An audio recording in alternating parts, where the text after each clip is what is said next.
is Aegis. And now, I admittedly have not had the pleasure of watching much of Chaos's Bedman, who I know is very good and also in the bracket today. But apart from then, Aegis has been doing some stuff, nearly made it top 8, I think 2 or 3 FNFs ago, and has been doing some really, really impressive stuff with this character, even before the quality of life of the new patch came in. Yeah, getting right into it. I'm going to be real. I have not seen enough of Bedman to really know what all of the sauce is, so I'm excited to get a taste from Aegis right here. Unfortunately, not the Bedman mirror, which would have been both funny and relatively unique. But Bedman mirror would be funny, but DanielSaz sticking it out with the main character here on the Ramlethal. Oh yeah, that's the high sword toss still clips on Bedman's head there, which seems like a pretty big benefit in this matchup, but I guess we're going to see how much it actually comes into play. So that damage coming in. Catches off of the error in the air. Love to see that. I mean, this is also one of those situations, where Daniel knows a decent chunk about Bedman, and so isn't going to be falling for the really simple, mind tricks that you'll be pulling off. You don't quite get as much of that bottom tier privilege of just nobody knows the matchup. Yeah, because Daniel has a bit of an idea of what the sauce is. So let's see what's going on here. This is going to be a long block stream unless he's able to jump out. Find it, but there's a hit on the second hit of Rekka. No counter hit thanks to the new patch, but this is a good situation to be in. Big counter hit, no burst. Daniel honestly trying to bait the burst a little bit there. Yeah, I don't blame him. That round was pretty guaranteed even after the draw, I'm definitely a big anti-burst baiter guy, but sometimes you want to go for it, especially on stream. We've seen a lot of people throw the entire game to burst baits here. It happens so much. It's wild. Just kill the guy. Sometimes you just gotta take the burst and be happy with it. Nice little combo with the hard knockdown on the Wild Assault. Oh, never mind, that was not a Wild Assault wall break. I think that the sword explosion broke through the wall right before the Wild Assault hit. Oh yeah. Unlucky to say the least. Oh, this is just far slash, stagger, pressure. Ooh, whip for the tap. Oh my god, so many PRCs. Lots of meter getting spent there. Just trying to stay safe. There's the overhead. Good burst, because I think you were just dead there. Yeah, these jump backs from Bedman are really working out. Into a 6-speed Beyblade, and will we be able to get the finish here? We got plus frames. We got chip damage. You got no meter left. But sometimes you're mashing 5P. Daniel trying to find a mash out spot. Unfortunately, does not. As Aegis takes it for our first match there. Very nicely done. I mean, we saw some of that corner pressure, and it's so scary. And Bedman's always done a lot of damage, but just needed such niche, weird counter hits to do it. Yeah, I mean, especially with the abundance of guard crushes that this character has and how much risk can build up. You're going to be eating a lot if you get hit by that corner pressure. Sure.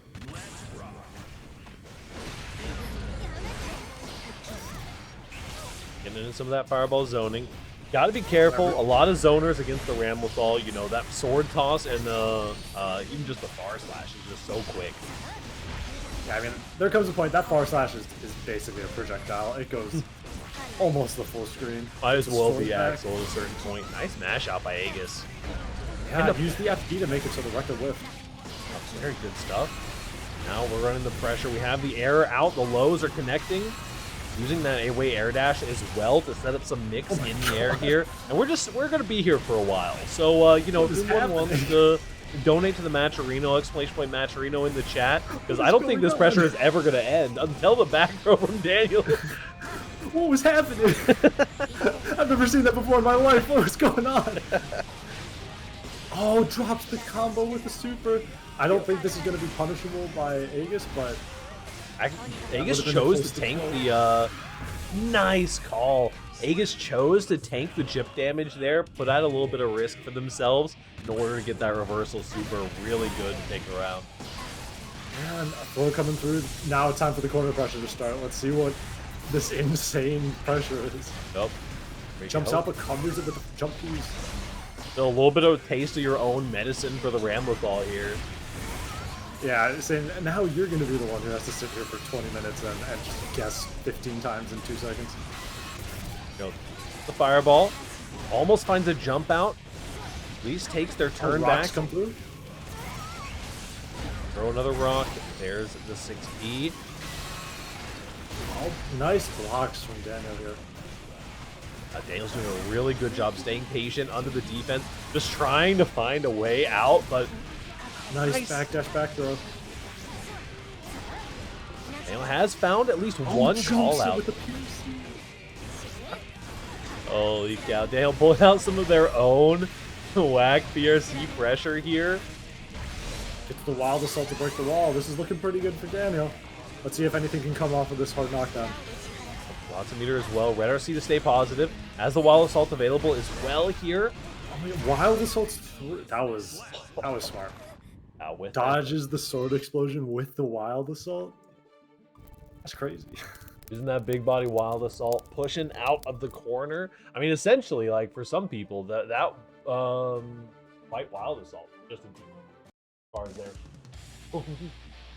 Yeah, I mean that it has a couple of those frames of invincibility, and sometimes a couple frames is all you need to get out. And Absolutely. you know, showing real good use of it by Aegis there. Duel 1. So Aegis currently up 2-0. Yeah, I mean, definitely in the driver's seat, but I think Daniel's been showing, you know, blocking a lot of these really long, as I say, blocking a lot of these really long corner strings, and definitely not getting washed, you know. Absolutely. That PRC punish is going to be huge. The head comes out. You're going to run that pressure. It gets hit by the last hit of that jump attack into an empty throw. This Bedman pressure is insane. It's crazy. And it's so knowledge checky too, even for a person who's played a good chunk of Bedman. You can tell the struggle of like trying to figure out what is happening in this pressure on the fly is wild. Yeah, I mean, even if you know that the wrench is getting thrown at you, you still got to dodge the wrench, and that ain't always as easy as it seems. Yep. It's the empty low. One more opening, and then Aegis takes the set. There it is. Takes out the burst, and there it is. Perfect. Nice. Perfect end. Wild stuff coming out from Aegis there. Very nice. Hello, Bonbon in the chat. Another 3-0 today as we were cruising through things here. Yeah, they want to get as many people on stream as possible today. We're trying to, we're running through them, seeing how fast we can get. Going up against a Texas local, BSG up next. In the meantime, though, I'll go ahead and shoot out that go-ahead. Looks like... Oh, did we have a misreport happen here? What's happening? Okay, just double checking. All right, cool. So round 3 is going to be okay to play. We're going to get Winty Guitar, and then we're going to get Laprise, who I'm not seeing in the Discord currently. They're going to be fighting... I don't see what is up with their match currently versus your opponent once it reaches. 0-3.